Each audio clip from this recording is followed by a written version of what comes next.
अब हम देखेंगे पाठ 3, क्या निराश हुआ जाए।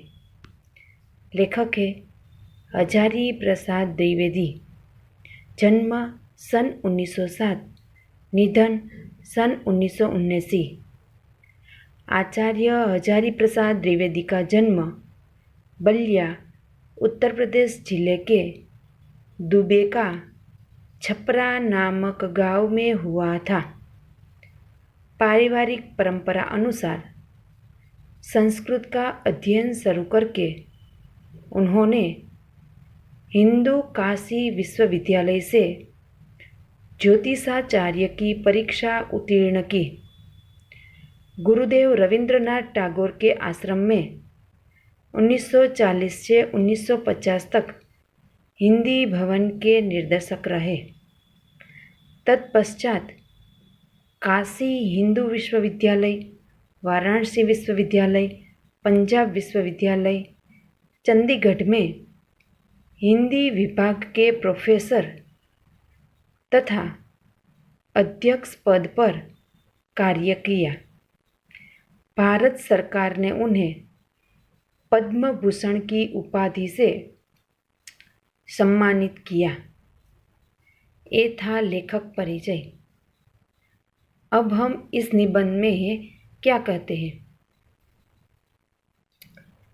श्री हजारी प्रसाद द्विवेदी हिंदी के श्रेष्ठ निबंधकार थे। इस निबंध में वे कहते हैं कि आज हमारे समाज में अनेक बुराइयां आ गई हैं।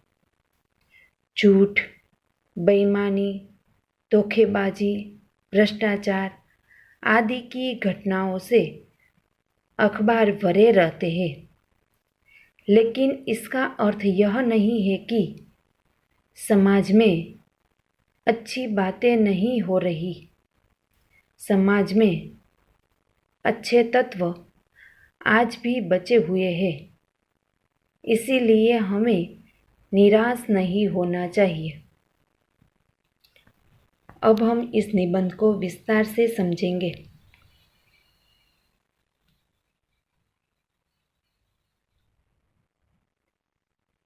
आज चारों तरफ ठगी, डकैती, तस्करी और भ्रष्टाचार की घटनाओं का बोलबाला है। अखबार झूठी घटनाओं से भरे रहते हैं।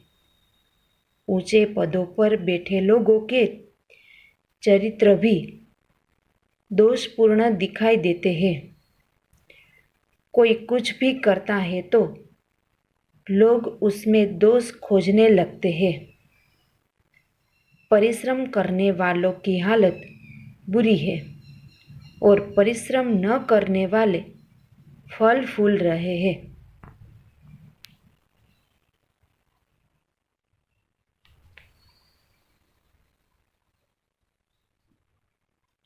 युग बदलता है तो आदर्श भी बदलते हैं। पुराने कायदे कानून की जगह नए कायदे कानून आते हैं। उनमें अंतर तो होता ही है। आज की स्थिति भी कुछ ऐसी ही है। इसमें कुछ नया नहीं है। हर परिवर्तन के बाद ऐसा ही होता है।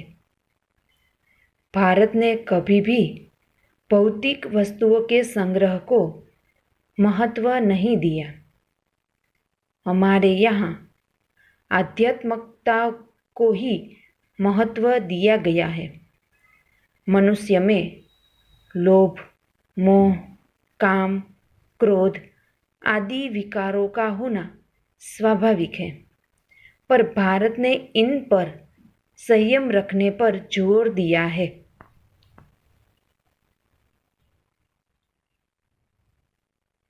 आज देश में कृषि, उद्योग, वाणिज्य, शिक्षा आदि क्षेत्रों में विकास का होना चाहिए, परंतु जिन लोगों पर इनके विकास की जिम्मेदारी है वे लक्ष्य को भूल गए हैं। वे देश हित को भूलकर अपनी सुख सुविधा जुटाने में लगे हुए हैं। वे भारत के पुराने आदर्शों को भूल गए हैं। देश में अब भी धर्म को कानून से बड़ा माना जाता है। सेवा, ईमानदारी, सच्चाई और आध्यात्मिकता के मूल्य आज भी बने हुए हैं।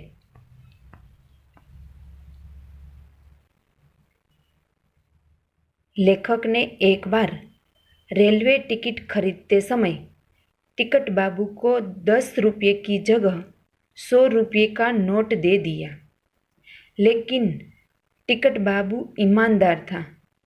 उसने रेल के डिब्बे में लेखक को खोजकर उसे 90 रुपये लौटाकर अपनी ईमानदारी का परिचय दिया। एक बार लेखक अपने परिवार के साथ बस द्वारा यात्रा कर रहे थे। रात को जंगल से गुजरते समय बस खराब हो गई। बस कंडक्टर साइकिल लेकर चला गया। बस यात्री ड्राइवर पर अपना गुस्सा निकालने लगे। वे उसे मारने के लिए तैयार हो गए। लेखक ने कभी किसी तरह समझा बुझाकर उन्हें रोका। इतने में बस कंडक्टर नई बस लेकर आया। वह लेखक के भूखे बच्चों के लिए पानी और दूध भी ले आया। ऐसी अनेक घटनाएं हैं जिनसे लगता है कि हमें निराश होने की ज़रूरत नहीं है।